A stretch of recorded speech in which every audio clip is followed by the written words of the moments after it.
शांति। आज का विषय है मन मत, परमत और श्रीमत। बहुत अच्छा विषय है। अब मन मत को तो हम सब अच्छी तरीके से समझ गए कि मन मत का क्या भाव है। मन मत का भाव है कि अपना विचार, अपनी समझ के अनुसार ही होगा। अपना विचार जो अपनी बुद्धि है, समझ है, अनुभव है, उसके आधार पर जो विचार बनता है, जो हम डिसीजन लेते हैं, राय देते हैं, उसको कहेंगे मन मत। अब दूसरा है परमत। अब परमत में बहुत सी बातें हैं। सिर्फ परमत का केवल यही भाव नहीं कि किसी दूसरे व्यक्ति का हमें विचार लेना पड़ता है, राय लेनी पड़ती है। कई बार ऐसी स्थितियां और परिस्थितियां होती हैं कि हम कोई बात का पूरी डिसीजन नहीं ले पाते हैं, समझ नहीं आता है, तो फिर हम किसी न किसी से राय लेते हैं, डिस्कस करते हैं।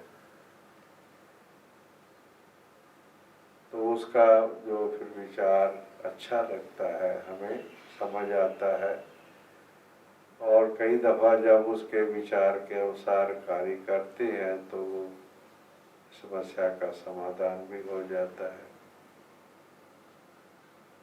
जो हम जिस बात के लिए राय ली किसी से, अच्छे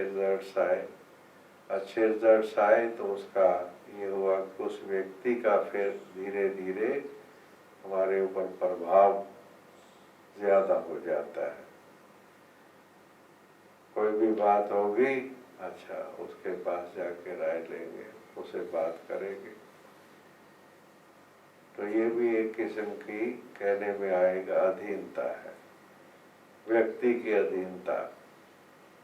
और आप देखेंगे कि परमित में बहुत सी और चीजें भी है। जब से द्वापर युग शुरू हुआ तो और धर्म पिता और विचार हमारे समाज में आने लगे। जब ऋषि मुनि महात्माओं का युग शुरू हुआ और धर्म शास्त्र ग्रंथ और कितने इनकी रचना हुई, तो ये भी जो शास्त्र मत है या किसी और संत गुरु की भी विचार है, मत है, तो इसको भी परमत के अंदर ही गिना जाएगा। है तो ये परमत है ना। और मनुष्य मत भी है, तो उसका अपना विचार है ना। चाहे साधना करके, तपस्या करके अपनी स्थिति को ऊंचा बना लिया है किसी हद तक, आम व्यक्ति से ऊपर उठ गए हुए हैं, तो उनके विचार में दूर है, थोड़ा सा फर्क नजर आता है। तो अच्छे लगता है उनका विचार। लोग आप देखेंगे बहुत से कारोबार करने के लिए अपने अपने किसी इष्ट गुरु से, किसी से कोई न कोई राय लेते हैं। बहुत ऐसे बुश आपको मिलेंगे जो आप किसी न किसी के इन चीज़ों के भी समय पर समय उसकी राय लेना चाहते हैं और राय लेते हैं। फिर भी कहने में आएगा कि ये परमत है। अब जो तीसरी बात है, मुख्य बात, जिसके बारे में हमें थोड़ा ज़्यादा समय देना है, विचार करना है, वह श्रीमत। अब श्रीमत जो है, सारे सृष्टि चक्र पे आप देखेंगे, काल चक्र को आप ध्यान से देखेंगे, सतयुग, त्रेता युग, द्वापर युग, कलयुग, सृष्टि चक्र पे आप देखेंगे जब ऐसा समय आता है जिसे हम कलयुग का अंत कहते हैं, एकदम अंत का समय, जबकि पाप सृष्टि पर बढ़ता है, अति धर्म गिलानी का समय है, तब वो ईश्वर पिता अपने जो उनके वचन हैं, उनके महावाक्य हैं कि जब ऐसा समय आता है तो मैं सृष्टि पर अब तक मेरा अवतार में होता है, दिव्य और अलौकिक जन्म, मैं आता हूँ। ईश्वर पिता निराकार शिव परमात्मा साकार प्रजापिता ब्रह्मा के तन का आधार लेते हैं। अब वो समय ऐसा होता है कि जबकि वो भी ईश्वर पिता विशेष सत्य धर्म की स्थापना, सतयुग सृष्टि का निर्माण का कार्य करने के लिए वो प्रजापिता ब्रह्मा को भी निमित्त बनाते हैं। कर्ण करावनहार जिसे हम कहते हैं कि वो स्वयं भी करते हैं और करवाते भी हैं। तो वो जब आते हैं तो वो भी आकर के अपना ईश्वर पिता परम शिक्षक के रूप बन करके परम शिक्षक के रूप में हमें बहुत सी चीजों की समझ देते हैं, ज्ञान देते हैं, जिसका हमें पहले कुछ पता ही नहीं होता। ना हम अपने आप को सही जानते थे, आत्मा क्या है, सत्य स्वरूप क्या है, ना हम ईश्वर पिता को जो परम पिता है, सुप्रीम फादर है, उसको भी नहीं सही जानते थे। ना सृष्टि चक्र के बारे में सत्य ज्ञान था, ना कर्मों की गोय गति के बारे में कोई ज्ञान था। तो ऐसे समय में वो आकर के हमें, क्योंकि उन्होंने सतयुग की सृष्टि का निर्माण करना है और उसके लिए आत्माओं को पुनः सतोगुणी बुद्धि बना करके सतयुग के संस्कार बना करके सतयुग की सृष्टि में के योग्य बनाना है। तो वो आकर के जब अपना शिक्षा देते हैं, समझ देते हैं, उसको हम कहेंगे श्रीमत। श्रेष्ठ ते श्रेष्ठ, श्रीमत माना श्रेष्ठ ते श्रेष्ठ मत। क्योंकि वो जो मत है, श्रीमत है, ईश्वर पिता की जो मत है, उसमें कोई स्वार्थ नहीं है किसी किस्म का भी, जरा भी। और वो जो श्रीमत है वो परम है, क्योंकि ईश्वर पिता तो परम है ना, सब बुद्धिवानों की बुद्धि उसे हम कहते हैं। तो वो जो आकर के हमें समझ देते हैं और वो समझ देते हैं कि कैसे आप आत्माएं, जो आप आत्माएं सत्तो रजो से तमो में आ गई हैं, आत्माएं काल चक्र के अनुसार हमारी स्थिति है वो तमो गुनी बन चुकी है एकदम, जिसे अधर्म कहते हैं। क्योंकि जो पवित्रता रूपी धर्म है वो उसका जरा एकदम खत्म। कलयुग के अंत में पवित्रता की कोई बात ही नहीं है। आत्मा की जो वो स्टेज अंदर थी वो विकारों के अधीन हो गई, कर्मों का खाता बन चुका है। तो ऐसी स्टेज में आकर के वो जो श्रीमत देते हैं, उनके दो भाग है। एक है कि वो आकर के कुछ समझ देते हैं, ज्ञान जिसे समझ देते हैं, परिचय देते हैं आत्मा का, परमात्मा का, सृष्टि चक्र का, एक ये परिचय देते हैं, जैसे इंफॉर्मेशन पार्ट है परिचय का है। दूसरा भाग उनका है जिसको परिवर्तन करना है, धारणा जिसके लिए अंदर में परिवर्तन करना है, जैसे आत्माओं को तमोगुणी से सतोगुणी बनना है, उसके लिए जो वो श्रीमत राय देते हैं कि बच्चे आप कैसे नीचे आए, कैसे सतयुग त्रेता सतयुगी से आप कलयुग में आ गए, सतो प्रधान से तमो प्रधान कैसे बने, देवान के कारण बने, अपने स्वरूप की स्मृति भूल गई आपको, जो आपका निज स्वरूप था उसकी आपको कोई समझ ही नहीं रही, अपने आप को भूले, ईश्वर पिता का सत्य ज्ञान नहीं रहा, सत्य समझ नहीं रही कि ईश्वर, ये कहते रहे कि ईश्वर है, गॉड परमात्मा है, गॉड इज देयर कहते रहे, मगर वो कौन है उसके बारे में भी गलत कई दफा ठीक नहीं जो है वो हमारे विश्वास बनते चले गए। तो वो आकर के एक तो ये है कि वो पक्ष है कि वो हमें ठीक नॉलेज देते हैं, ठीक समझ देते हैं, सत्य ज्ञान देते हैं, और दूसरा उन्होंने तैयार करना है जो हमारे अंदर विकर्म का खाता बन गया, जो कर्मों के अंदर हमारे गिरावट आ चुकी होती है, तो उसके लिए वो आकर के समझ देते कि आपका पुण्य कर्म श्रेष्ठ कैसे बने, श्रेष्ठ कर्म कैसे करें, उसकी वो राय देते, श्रीमत देते हैं कि बच्चे आप अपने आप को आत्मिक स्वरूप में रहो, देहभान में नहीं आओ। देहभान में आने से आप विकारों के अधीन हुए थे, तो वही अभ्यास सिखाते हैं जिसे हम राजयोग कहते हैं। राजयोग के माध्यम से कि हम कैसे पुनः ईश्वर पिता से अपनी शक्ति लेवे, फिर से ताकत लेवे आत्मा में। तभी तो उनको कहते हैं कि पतित पावन एक परमात्मा परम पवित्र। तो उसके वो अपना जो योग अपने साथ मन और बुद्धि को लगाने की विधि बताते हैं, जिससे हमारे अंदर वो ताकत आती है, शक्ति आती है, परिवर्तन होता है, हमारे कर्मों के अंदर श्रेष्ठता पैदा होती है, सतयुगी संस्कार फिर से बढ़ने शुरू होते हैं, क्योंकि सतयुग में जाने का समय आ जाता है। तो वो जो राय हमें देते हैं उसको हम कहते हैं श्रीमत। वो जो राय देते, ये करो ये नहीं करो, देह और देह के संबंध से उपराम हो जाओ, कर्मेंद्रियों को जीतो, स्वशासन से आप नई दुनिया का राज्य बनोगे, स्वराज्य अधिकारी जिसे कहते हैं। तो ऐसी समझ देते हैं कि आप कैसे आपने इन कर्मेंद्रियों के अधीन होकर के जो कर्म किए हैं और विकारों के अधीन होकर के जो कर्म किए हैं, उससे आत्मा तमो प्रधान बनी है। तो वो जो समझ देते हैं उसको हम कहते हैं श्रीमत, श्रेष्ठ मत देते हैं।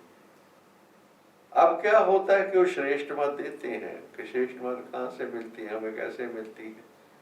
साकार में प्रजापिता ब्रह्मा बाबा थे, वो तो ठीक है, वो तो समय अब नहीं है।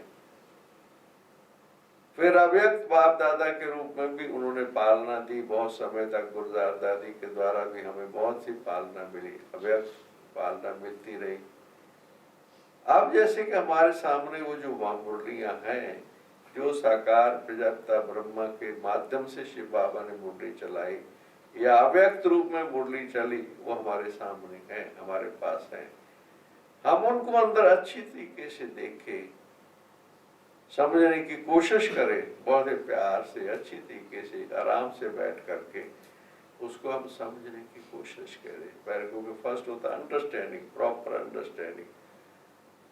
अब इसमें क्या चीज है कि जितना जितना हमारी बुद्धि की स्टेज है, जितनी हमारी बुद्धि अपनी बुद्धि की स्टेज है, उसी अनुसार ही हम उन मुरलियों को अंडरस्टैंड करते हैं। इसलिए कई बार आप देखेंगे सीनियर्स उसको जब क्लियर करते हैं तो हमें ज्यादा क्लेरिफिकेशन पता लगती है, ज्यादा स्पष्टीकरण महसूस होता है कि जब सीनियर जो है वो उसी बात को, बात वही है मगर वो स्पष्ट करते हैं अपने अनुभव के आधार से, अपनी समझ के आधार से, हम लोग को अच्छा लगता है क्योंकि मोर क्लैरिटी आती है, मोर अच्छी तरीके से स्पष्ट होता है। क्योंकि जितनी अंडरस्टैंडिंग होगी उसके बाद धारणा की स्टेज होती है। पहले होता है समझना, अच्छी तरीके से समझना, जितना समझ होगी उस अनुसार ही कर्म हम करेंगे। हमारे कर्मों का आधार हमारी समझ है। जितनी जितनी समझ में हमारे अंदर पवित्रता दिव्यता बढ़ती जाती है, हमारे कर्मों में श्रेष्ठता आती जाती है। इसलिए जो हम लोग उनके अंदर उस चीज को अंडरस्टैंड करें, इसमें जो मनमत और परमत कई दफा मिक्स होती है, मुख्य बात ये है। श्रीमत हम मुरली पढ़ते हैं, अच्छा मुरली पढ़ के हम समझते हैं, हमारी बुद्धि अंदर कुछ ना कुछ अंडरस्टैंड करती है, मगर क्योंकि दूसरी चीजें भी मनमत और परमत भी हमारे अंदर है, आत्मा के अंदर है। कई जन्मों का पाठ आत्मा के अंदर पाठ है ना हमारे अंदर। तो जो मनमत कैसे, हमारी मनमत किसे कहते हैं कि अब एक व्यक्ति है जिसने बचपन से लेकर के समझो कि इसी जन्म में भी, एक जन्म में भी, अब उसके जब वो बचपन है, उसने पढ़ा, स्कूल में गया है, पढ़ाई पढ़ी है उसने, अब उसकी बुद्धि के अनुसार, मेमोरी के अनुसार उसकी जो पोजीशन बड़ी अच्छी स्कूल में रही है, मेरिट में रहा है, टॉप करता रहा है, तो उसके अंदर जो वो उसके अंदर वो जो चीज उसके बुद्धि पर प्रभाव है उसका। प्रोफेशन में सफलता मिली है, संगठन में सफलता मिली है, संगठन में उसको उच्च पद मिलता रहा है, तो ये चीजें भी या कोई और चीज, उसमें कोई कला है, कोई चीज की कला है, किसी चीज की बनाने की कला है, गाने की कला है, कई किस्म की कलाएं हैं।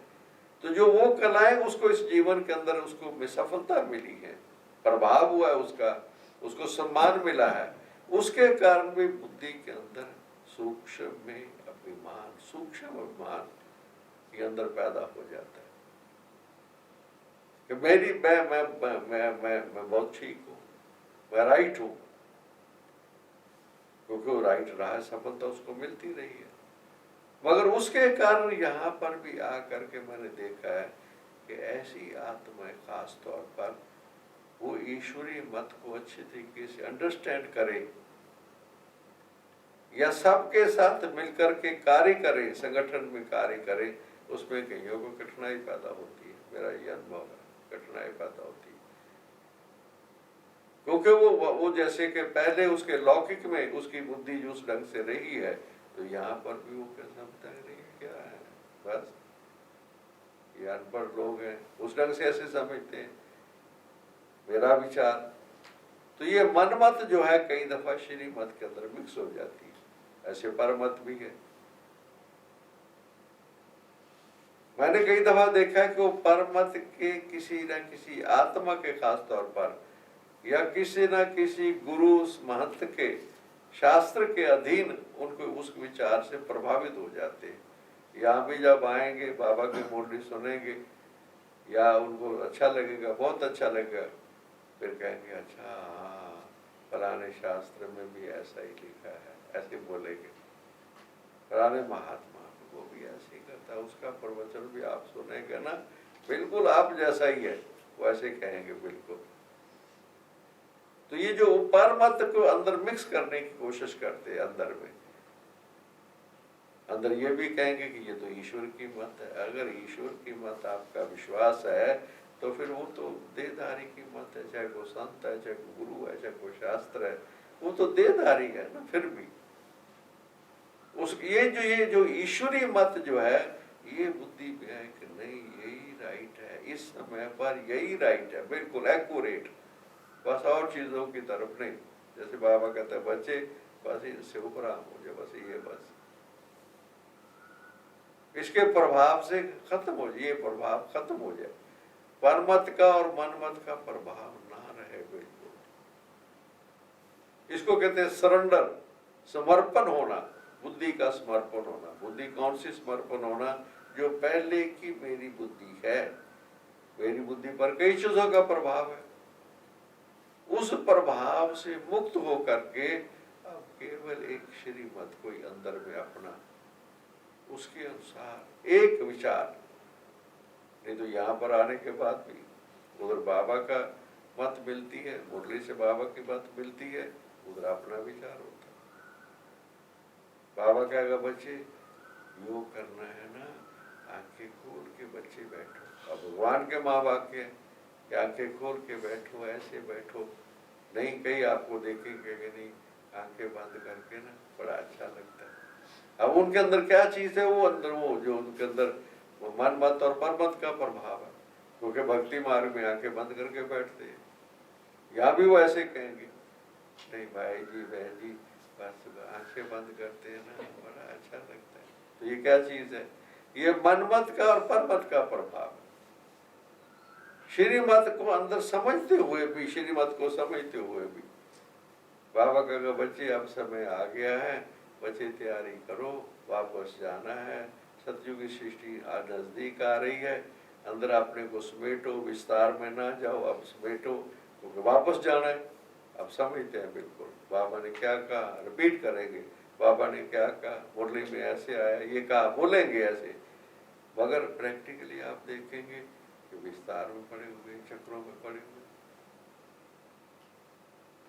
समय नहीं है कि बैठ के थोड़ा देर योग कर सके, समय नहीं है कि मुरली को प्यार से सुन सके, नहीं अपने किसी और चीजों में बस लौकिक रीति से जैसे लोग होते हैं, पैसे इकट्ठा करने में और चीजों को करने में, अपने परिवार के लिए टू मच टाइम तो देना है। बाबा कहता है क्यों नहीं टाइम देना है, मगर टू मच टाइम अपनी जो अपनी उन्नति जिसे होनी चाहिए, अपना भविष्य बनना चाहिए, उसमें जैसे कि फिर कमी आ जाती। तो ये श्रीमत के अंदर क्या चीज हुआ? अंडरस्टैंडिंग है, समझ भी रहे हैं, एक तो है कि समझते नहीं है, समझ भी रहे हैं, पर समझते हुए मनमत और परमत के प्रभाव के कारण श्रीमत की उतनी उदाहरणा नहीं कर पाते, श्रीमत पर नहीं चल सकते, मैंने देखा। इसलिए इन चीजों को बहुत अच्छी तरीके से अंदर समझने की जरूरत है। और इसमें सबसे चीज क्या काम करती है? इसमें मुख्य बात है दृढ़ निश्चय, विश्वास। ये जो मुरली है, श्रीमत है, ये शिव बाबा दे रहा है, भगवान दे रहा है, और इस समय पर इसका ही वैल्यू है, इसी की वैल्यू है। और चीजों का नहीं, फ्री करना अपने आप को बाकी चीजों से। हाँ, बाकी की लौकिक है, जैसे बाबा मुरली के अंदर हमें श्रीमत दे रहा है, अपने परिवार को सब चीजों को ऐसा नहीं उनको छोड़ना, पालना करनी उनकी, मगर एक जैसे एक के विचार के पर चलना, जो मुरली में आया है, जो मेरी मुरली में। इसलिए हम कई दफा कहते हैं कि अच्छा भाई आप किसी बड़े से राय ले लो, जो यहाँ सीनियर्स हैं, क्योंकि वो मुरली को आपसे ज्यादा बेटर अंडरस्टैंड करते हो, क्योंकि बुद्धि तो हर एक की अलग अलग होती है ना, यहाँ पर भी। तो जिसकी समझ बेटर है उससे थोड़ा सा राय लो, बैठो उनके साथ, अपना आप कैसे चल रहे हैं, अपना सारा चार्ट जिसे कहते हैं, थोड़ा राय लो, किस तरीके से आपका समय संकल्प कैसे जा रहा है, किस तरीके से जमा का खाता, जिसे बाबा कहता है चेक करो, बाबा का बाप क्या है, अपना जमा का खाता चेक करो। तो चेक करना आना चाहिए ना, नहीं आना चाहिए दूसरों से चेक करवाओ, किसी से भी चेक करवाओ, ताकि ऐसा ना हो कि हमारा समय जो है, जो बहुत कीमती समय है, ये डायमंड युग चल रहा है जिसे हम कहते हैं, कि हमारा समय तो चला जाएगा ना, फिर समय तो बीत जाएगा, जो करना था वो नहीं कर पाएंगे हम।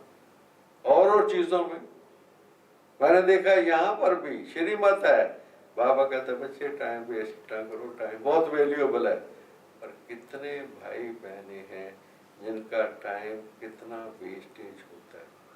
बाबा ने भी कहा बहुत बच्चे हैं, चलो व्यर्थ कम है, साधारण बहुत है, और समर्थ भी कम है।